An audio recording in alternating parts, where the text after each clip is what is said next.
बहुत गुमान था, बहुत गुरूर था छत को छत होने का। एक मंजिल और क्या बनी, छत फर्श बन के रह गई। नमस्कार, मैं हूं दीपक और आप देख रहे हैं डीएसके रॉक्स। ये जो मैंने शेर पढ़ा, ये शेर आज राहुल वैद्य ने रूडीना डेलैक के ऊपर दे मारा है और नाला सुपारा की क्वीन उसे बना दिया है। अब ये जो शेर पढ़ा है राहुल वैद्य ने, वो सिचुएशन पर बिल्कुल सटीक बैठता है। बहुत गुमान है, बहुत घमंड भरा पड़ा है रूबीना उर्फ रूडीना में। हाँ, रूडीना जो बोला तो फिर रूडीना के जो सस्ते वकील हैं अभिनव बाबू, उनका बीच में कूदना लाजमी है क्योंकि फुद्दू फरहान की अम्मी का नाम शब्बो आजमी है। तो रूडीना डेलैक के काउंटर में रूड कृष्ण वैद्य एक टाइटल दिया गया, एक टैग दिया गया है राहुल वैद्य को अभिनव द ग्रेटेस्ट शुक्ला के द्वारा। इस एपिसोड की शुरुआत जो हुई थी वहाँ वही कल रात का जो वाद विवाद चल रहा था, जहाँ पर रूबीना को जब कुछ डायलॉग्स नहीं आते हैं तो वो कॉन्वर्सेशन छोड़ के बाहर भग जाती हैं। 15 मिनट में कुछ नए डायलॉग सोच करके आती हैं, तो वही चलता रहा। जहाँ रूबीना के पास कुछ जवाब थे नहीं तो वो मुद्दे घुमाना बखूबी जानती हैं। यहाँ हमें राखी सावंत की जो कॉफ़ी चोरी हुई और जिस तरह से वो रूबीना की कठपुतली बनी है, इसी के ऊपर वो कल का एपिसोड खत्म होता, वहीं से आज शुरू हुआ। राखी जो कि पिछले 2 वीकेंड उनकी इतनी तारीफ हुई है कि इतनी तारीफ जब होती है तो इंसान का दिमाग खराब हो ही जाता है। और सिर्फ बिग बॉस ही नहीं बल्कि रियल लाइफ में भी जब किसी की बहुत ज्यादा तारीफ होती है तो उस इंसान का दिमाग 7वें आसमान पर दौड़ने ही लगता है। और राखी सावंत इस बात का प्रत्यक्ष प्रमाण है कि तारीफ जब होती है तो आदमी कैसे चने के झाड़ पर चढ़ जाता है, अपनी मनमर्जी चलाता है, दूसरों की कठपुतली बन चुकी है राखी और बेहद ही नेगेटिव जा रही है। अब इसे संगत का असर कहिए, कहा जाता है ना कि पानी से पानी मिले और मिले कीच से कीच, और ज्ञानी से ज्ञानी मिले और मिले नीच से नीच है।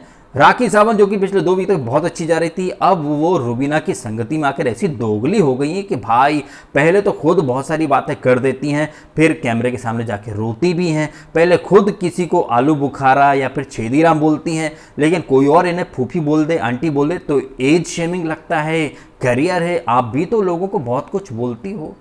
आज की लाइव फीड में कुछ मेरे पास आया है जिसमें वो हाथ में पानी वगैरह लेके कुछ मंत्र वगैरह, कुछ कर्स टाइप की कुछ जेस्चर वगैरह कुछ ऐसे देख रही है, कुछ चैंटिंग करते हुए, मंत्र उच्चारण करते हुए। राखी की जो पर्सनैलिटी है, वो जो क्यूट, इनोसेंट, मासूम, इमोशनल, वो राखी रियल थी या फिर ये राखी रियल है जो अब काफ़ी घमंड में और दोगले और हिपोक्रेसी की नई मूर्ति बनती जा रही है। जैसे कि मैंने कहा, खुद अगर ये किसी को छेदीराम बोल दे तो चलता है, वो तब किसी के करियर का नहीं सोचती कि यार मैंने इसको ये बोल दिया तो बाहर इसके करियर का क्या होगा। लेकिन इन्हें अगर आंटी या फूफी या ऐसा कुछ बोल दिया गया तो करियर है, असर पड़ेगा, ये वो। तो रूबीना की संगत का असर है जी, और कुछ नहीं। और रूबीना कहिए या उनके जो चिंदी चोर पति हैं, आपने थंबनेल तो देख ही लिए, एक है मोगली और रूबीना है दोगली, और एक है मोर और एक है ये द ग्रेटेस्ट चिंदी चोर। ये ग्रेटेस्ट चिंदी चोर की आप चिंदीपंती देखिए। इस एपिसोड में कह रहा था सॉरी ये नहीं कह रहा था, इसकी वाइफ कह रही थी कि राहुल वैद्य में रीढ़ की हड्डी नहीं है। रीढ़ की हड्डी की बात ये निकी ने भी एंड में बोली थी, इसमें रीढ़ की हड्डी नहीं है, रीढ़ की हड्डी नहीं है। हाँ, जैसे खुद में तो बड़ी रीढ़ की हड्डी है, दिमाग में चड्डी घूमती रहती है, बदन में रीढ़ की हड्डी है नहीं, और दूसरों की रीढ़ की हड्डी टटोलती रहती है। रूबीना ने एक बात कही थी राहुल को, जब ये एंड में भी आज भी राहुल और इनका काफ़ी मचमच हुआ। रूबीना ने एक बात कही कि राहुल वैद्य में अकेले खेलने का दम नहीं है, वो अली का साइड किक बना है, अली के शेडो में खेलता है। और ये बात कोई और बोले ना तो समझ में आता है। ये बात रूबीना या अभिनव को मुझसे बिल्कुल अच्छी नहीं लगती है, क्योंकि ये रूबीना जो डे 1 से अपने पति के साथ आई हैं, अगर इतना ही दम होता मैडम तो अकेली आती, अकेले खेल के दिखाती है। And same goes to Abhinav also. इतना ही अगर खुद पर गुरूर है, ये तो किस्मत कहिए, कलर्स का कॉन्ट्रैक्ट कहिए, या फिर एप्पल ले लो जो टोकरी में लेके घूम रही है तुम्हारी मैम साहब तुमको, उसकी बदौलत तुम यहाँ आ गए हो। अकेले खेलने का ज्ञान ये दोनों मियाँ बीवी किसी को ना दें तो ज़्यादा बेटर है। इनका दोगलापन कितना भर भर के बाहर आ रहा है, इनका घमंड कितना बाहर आ रहा है। आज की लाइव फीड में पता चला है कि इन्होंने एजाज को हब्सी बोल दिया है। हब्सी मतलब गुलाम, स्लेव, जिन्हें खाना नहीं मिलता है कई दिन, और जब एकदम से खाना मिलता है तो खूब सारा खाते हैं। जैसे नीग्रो या जो अफ्रीकन पहले के ज़माने में ले लेके आते थे गुलाम, क्योंकि उनका बिल्ड अच्छा होता था तो उनसे बहुत मजदूरी कराई जाती थी, बेतहाशा काम कराया जाता था और खाने को कुछ नहीं दिया जाता। तो हब्सी बोला है इसने एजाज को, और इसके बाद विक्टिम कार्ड भी खेल लिया। जब हाइफा, जैसे ये जो हाइफा दिया है, ताली से ताली मारी है, इसको रूबीना ने बोला डोंट टच मी, और उसके बाद सस्ता वकील कूद पड़ा कि don't touch my wife, okay. ये कल हम देखेंगे जो प्रोमो हमने देखा। तो भाई अगर ये ऐसा कुछ है, ये हाईफाई था ना, ये कब से उसमें चला गया। अगर ये अपराध है या ऐसा कुछ है तो पूरी क्रिकेट टीम या सारे स्पोर्ट्स में ये चीज़ तो बैन हो जानी चाहिए ना। फिर यही हाईफाई, बहुत सारी टास्क ऐसी हो चुकी हैं इसी घर के अंदर जहाँ इसने खुद, रूबीना ने दूसरों को हाईफाई दिए है, लेकिन यहां पर अब हाई फाई का मुद्दा बनाया जाएगा। मुद्दा कैसे भटकाया जाता है ये कोई रूडीना दिलैक से सीखे। अब देखिए अभिनव घर में है डे 1 से, तो जाहिर तौर पर उसका जिक्र होगा, उसको कॉन्वर्जेशन में ड्रैग नहीं किया जाता, तब वो खुद आ जाता तो ड्रैग होता है। अब उसके पति को ड्रैग किया गया तो फिर ये दिशा को ड्रैग करेंगी। और दिशा का जिक्र कैसे, विकास गुप्ता ने जो नॉमिनेशन के टाइम पर बात की थी, तो मुद्दे को कैसे भटकाया जाता है, मुद्दे जो जिस मुद्दे पे बात हो रही है उसके बजाय कोई और टॉपिक कैसे छेड़ा जाता है, इसमें पीएचडी करी हुई है रूडीना दिलैक ने। अभिनव को तो ड्रैग किया जाएगा क्योंकि वो शो का हिस्सा है, पर दिशा शो का हिस्सा नहीं है ना, है? तो आप दिशा को ड्रैग करोगी क्यों, क्योंकि आपके पति को ड्रैग किया गया। ये तो इनकी मेंटेलिटी है? खुद खाते हैं मियां बीवी दिन भर एप्पल, पाइनएप्पल, वाटरमेलन, हाँ, दिन भर डाइट के नाम पर या फिटनेस कॉन्शियसनेस के नाम पर दिन भर फ्रूट खाते हैं, तो ये समझते हैं क्या कि दूसरों का पेट भी इतना सही होगा, एप्पल से भर जाता होगा। हर किसी का एपेटाइट अलग है, हर किसी की खाने की कैपेसिटी अलग है, हर किसी का बिल्ट अलग है। तो ज़रूरी नहीं है ना कि लोग आप ही की तरह 2 एप्पल से पेट भर जाता होगा। आप लोग तो एप्पल दिन भर खाते रहो, तो आपको खाने की क्या ज़रूरत है। तो ये रूबीना खुद तय करेगी डिक्टेटर बन के। ये वही रूबीना जो कविता कौशिक को बोलती थी कि कैप्टन नहीं, वो लीडरशिप क्वालिटीज़ नहीं, वो डिक्टेटर है। लेकिन यहाँ रूडीना दिलैक तय करेंगी कि कौन कितना खाएगा। ये तो देख लीजिए, इन लोगों का ये दस्तूर है। ये चाहते कि दुनिया इनके हिसाब से चले। इन्हें अगर कोई समझाए या इन्हें कोई बुझाए, इन्हें कोई फर्क नहीं पड़ रहा है। सलमान इतना वीकेंड पर बोल के जाता है, बट ये बेशरम चिकने घड़े हैं। लोगों को ये अच्छे इंसान लगते हैं, जबकि अच्छे इंसान बिल्कुल नहीं है। कोई अगर इंसान ज़्यादा खा रहा है तो वो हब्सी है। कोई अगर इन्हें कुछ समझाने की कोशिश कर रहा है तो उसकी औकात पर जाते हैं। ये है इनका दोगलापन। और इनका जो मिस्टर है चिंदी चोर, जब भी लग्जरी बजट का, अभी हमने कल ही देखा था, वो कॉफ़ी वगैरह चुरा ली, इसके पहले एपी फिश चुरा लेता है। और आज बात कर रहा था ये चमन चिंदी चूतिया मोरालिटी की, हाँ, अली को बोल रहा था कि एजाज ने गाली दी, स्टैंड लो। अच्छा, तुम स्टैंड की बात कर रहे हो, है? तुम्हारे अंदर मोरालिटी होती तो तुम चिंदी चोटापना नहीं करते, फिश वगैरह चुरा लेते हो। ये जब अली ने गाली बकी थी कविता कौशिक के टाइम पर, तब कहाँ मर गई थी तुम्हारे अंदर की मोरालिटी। और ये आज बात कर रहा था अभिनव अली को कि एजाज ने गाली दी अर्शी को। गलत किया एजाज ने, बिल्कुल गलत किया। इनफैक्ट आज भी एजाज और अर्शी का हुआ, वहाँ एजाज ही गलत था। एजाज का इतना टेम्पर हाई हो जाता है, कोई डरपोक बोल दे, ये बोल दे, एजाज ये क्यों नहीं रियलाइज़ करता कि भाई तुम भी बहुत कुछ बोल देते हो। तुमने कल गाली दी अर्शी को, आज भी अर्शी ने ऐसा कुछ नहीं बोला था, बस इतना ही बोला था दमो तो राखी से बात करके दिखा। इसमें क्या हुआ भाई, इसमें ऐसा क्या आग बबूला होना। कल रात के एपिसोड में यही एजाज थे जो कि बोले थे कि 4 लोगों के सामने अपने ये चीज़ें नहीं करनी है, जो भी है अपना किस्सा, ये जो भी है लड़ाई झगड़ा नोक झोंक जो चलती रहती है भाई बहन के बीच में, इसे यहीं दफन करो। और आज आपने खुद ही बीच टास्क में अर्शी से लड़ पड़े, फिर सोनाली फोगाट समझा नहीं रही तो सोनाली फोगाट से लड़ पड़े, चीख रहे हो, चिल्ला रहे हो, मैं ऐसा हूँ, मैं ऐसा हूँ, मैं। ये जो एजाज के तेवर है ना, ये बहुत ही वाइल्ड लगते हैं। ये कहना तो मैं नहीं चाहता, लेकिन यही चीज़ निकल के आ रही है कि एजाज के रिश्ते क्यों नहीं टिकते हैं। क्योंकि एजाज खुद तो चाहते हैं कि लोग उनकी सुने, बट एजाज खुद वो ले नहीं पाते जब उन्हें भी चाहे उनके दोस्त हों, मित्र हों।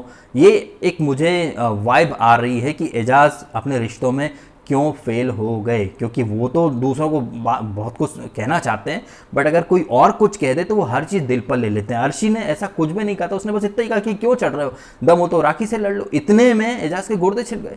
अगर ऐसा ही आपका माइंडसेट रहा, एटीट्यूड रहा एजाज भाई, तो कल को कोई बोल देगा आपसे दम हो तो बुलेट ट्रेन के सामने खड़े हो जाओ, तो क्या आप खड़े हो जाओगे क्या जाके दम दिखाने के चक्कर में? दुनिया में आप एक्टर हो यार, हैं, तमाम आपने इतने फिल्में की हैं, म्यूजिक वीडियोस किए हैं, डायरेक्टर सेट पे चिल्लाता ही होगा ना। कोई एक्टर भी है, टचम टची होती होगी, फाइट्स सीन होते होंगे, कोरियोग्राफी होती होगी, लोग तो टच वगैरह सब करते होंगे। तो हर चीज़ को इतना दिल पर लेकर इतना ओवर रिएक्ट करना, इट्स नॉट गुड। मैं चाहता हूं कि सलमान ये एक रियलिटी चेक एजाज को दे, क्योंकि ये जो हरकतें है ना एजाज की, एकदम लाउड होकर जाना, मैं तो बोलूंगा, मैं तो बोलूंगा, मैं खिलौना नहीं हूं, मुझसे ऐसी बातें मत करना, ये बहुत ही घटिया पाल लगता है मुझे। आप अच्छे जाते जाते खुद ऐसे ब्लंडर कर देते हो कि लोगों को बात करने के मौके मिल जाते हैं। जैसे कि अभिनव ने वो गाली का मुद्दा पकड़ ही लिया। वो बंदा खुद कितना कन्वीनियंटली भूल गया है कि अली ने जब गाली गलौज करी थी कविता कौशिक के सामने, इतनी भर भर के उसने गालियां दी, तब इसके खुद के अंदर की मोरालिटी मर गई थी और बॉक्स पटक के ऊपर बैठ गया ताकि कविता का टास्क खारिज हो सके। तो कितनी कन्वीनियंटली ये कपल अपनी गलतियां भूल जाते हैं, खुद के जो कांड हैं वो भूल जाते हैं, दूसरे की जबान ये लोग पकड़ लेते हैं। खैर इस एपिसोड में ये जो आंखों की गुस्ताखियां, नैन लड़ जाए हैं तो मनवा में कट हुई भी करी, सोनाली जी के नैन लड़ गए हैं। अली ने आज बड़ी सेंसिबल बात की, सब लोगों को समझाया भी कि यार तुम लोग इतना मत बोलो, इट्स जस्ट एन इन्फैचुएशन और कुछ भी नहीं है। सोनाली जी को भी समझाया कि आप बस चिल करो, एंजॉय करो, ज़्यादा टेंशन मत लो, स्ट्रेस मत लो कि लोग क्या कहेंगे। और बाकी घर वालों को जो उसने एक बात बोली कि इतना मत बोला यार, इनकी लड़की भी कितने 14-15 साल की है, वो स्कूल जाएगी या फ्रेंड सर्कल में बातें होंगी कि तेरी माँ तो देख कहीं नैन लड़ा रही अली से। तो उसने जो ये बात बोली ना कि यार तुम उसका सोचो, मतलब सोनाली की लाइफ का सोचो, फैमिली का सोचो, ये बात मुझे बड़ी टची और सेंसिबल लगी कि हाँ अली एक्चुअली में सोच भी रहा है कि सोनाली जी के इमेज पर क्या असर पड़ेगा। तो ये मुझे काफ़ी अच्छा लगा। इसके अलावा आज जो टास्क हुई है, ये ठरकी पंथी वाली टास्क, इस टास्क का नाम वो सामने वाले छज्जे में क्यों रखा था, बावली पड़ोसन रख देते ना। बावली पड़ोसन नाम ज़्यादा सूट करता। बावली पड़ोसन कौन है, छत पे सोया था बहनोई, वो अभिनव को समझ के सो गई। तो राखी सावंत को और अभिनव को ये जो लव लपाटा चल रहा, अब यहाँ पर भी दोगलापन देखो भाई, ये इस एप्पल कपल का।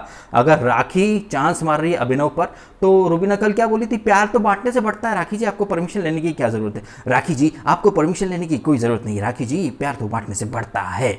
वहीं अगर सोनाली जी को अली पसंद है तो ये ब्रेकिंग न्यूज़ बन जाती है। ओह रियली, क्या है, मजाक है, शो के लिए कुछ भी।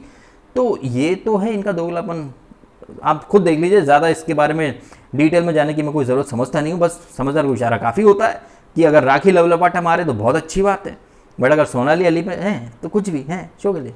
ये है हिपोक्रेसी का बेस्ट एग्जाम्पल इस कपल की। हाँ, तो राखी और अभिनव थे इस टास्क के सेंटर ऑफ अट्रैक्शन।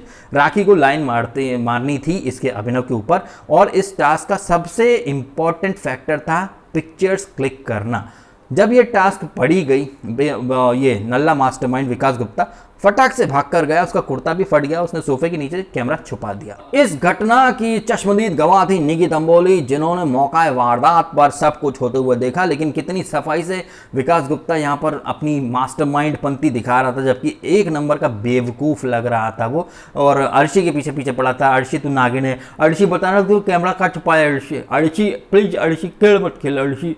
अब ये जो विकास गुप्ता जाने वाला है, आई थिंक कल के एपिसोड में चला जाए शायद, तो मैं समझ रहा हूँ टास्क बड़ी शिद्दत से की, कोई दर्द वगैरह कुछ भी नहीं हुआ उसको, कल भी नहीं हुआ, आज भी नहीं हुआ।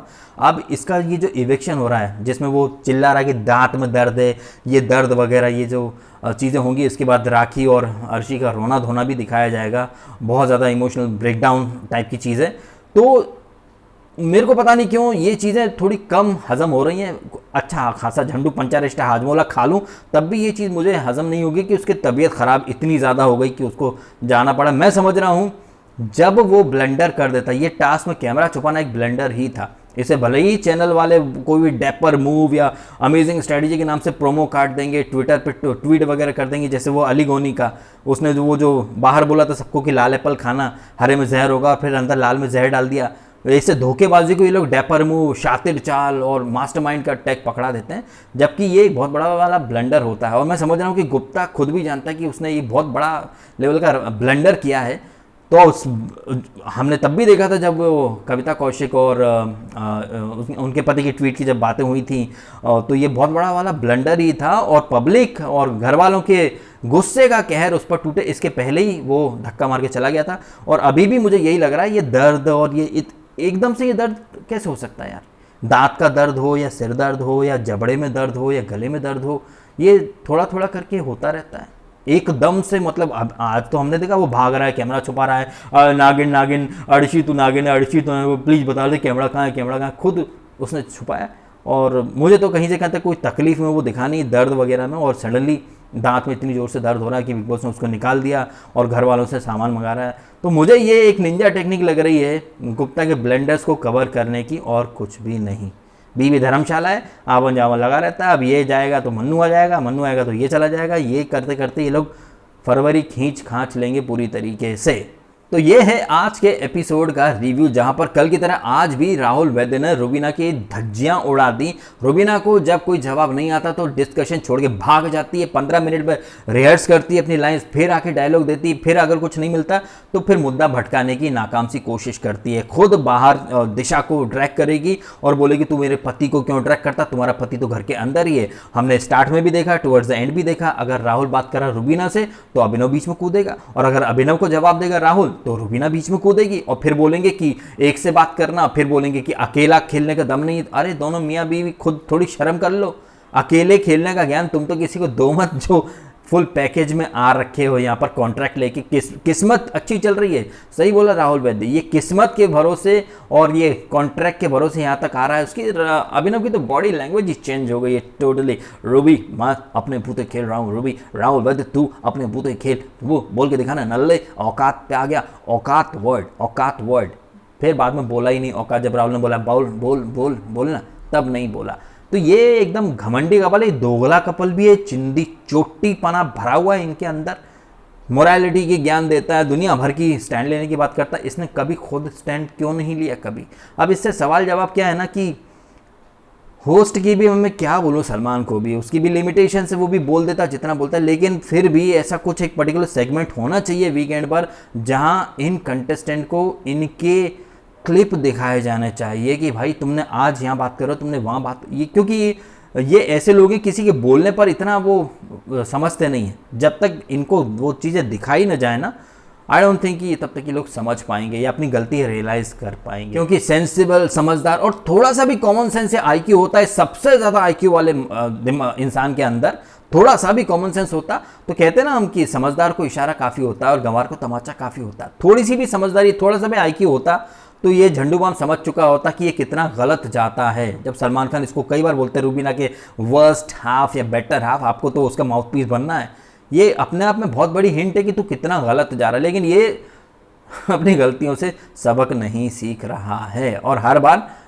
ब्लेंडर पे ब्लेंडर ही कर देता है। तो आप कमेंट करें और बताएं आपकी ओपिनियन इस घमंडी एप्पल कपल के बारे में। और ये जो गुप्ता जी का एग्जिट हो रहा है, इसको आप वाकई में एक मेडिकल इश्यू मान रहे हैं या फिर जैसा कि मैंने कहा ये एक गुप्ता के ब्लेंडर्स, क्योंकि मास्टरमाइंड का टैग दिया था और वो मास्टरमाइंड की छवि के 1% भी नज़दीक नहीं आ पाया, ब्लेंडर माइंड बन चुका, प्लास्टर माइंड, जैसे कि अली कह रहा था जब बिग बॉस ने अनाउंस किया था प्लास्टर माइंड।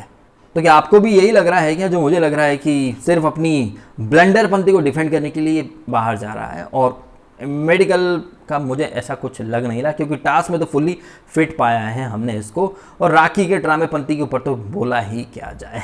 तो इस वीडियो को यहीं खत्म कर देता हूं और आप कमेंट करें आपके ओपिनियन। वीडियो आपको अच्छा लगा हो तो लाइक करना, कमेंट करना, शेयर करना और सब्सक्राइब भी कीजिए DSK टॉक्स को, अगर आपने नहीं किया है तो। आपने समय निकालकर वीडियो देखा, आपका बहुत बहुत धन्यवाद।